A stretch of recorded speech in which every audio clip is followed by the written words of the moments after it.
दोनों हाउस में मतलब हंगामा करने की आदत विपक्षी दलों को है। वो काम करना नहीं चाहते हैं, देश के गरीब लोगों की सेवा नहीं करना चाहते हैं और देश का पैसा बर्बाद करने की आदत मतलब अपोजिशन को लगी है।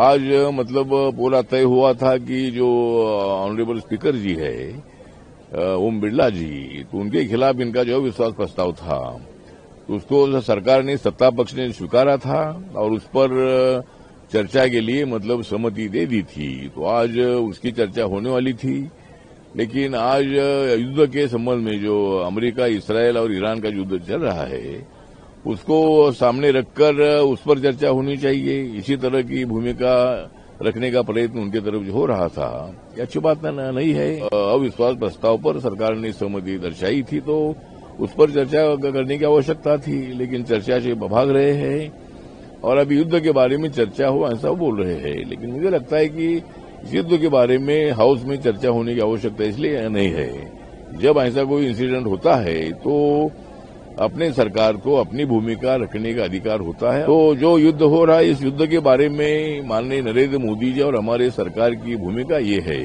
कि भाई शांति होनी चाहिए। जो लोगों का जो मतलब लोगों पर हमले हो रहे हैं, ऐसा नहीं होना चाहिए।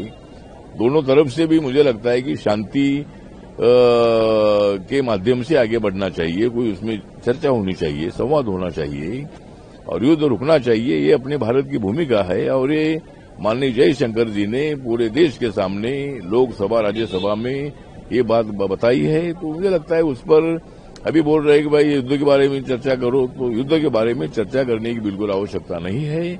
और ऑलरेडी भारत सरकार का जो स्टेटमेंट है, स्टेटमेंट ऑलरेडी दे दिया है।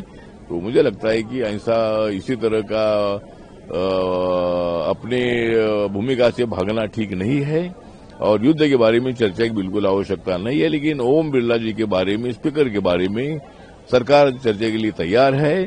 कुछ चर्चा शुरू करे, उसमें अपनी भूमिका रखने का सबको अधिकार है।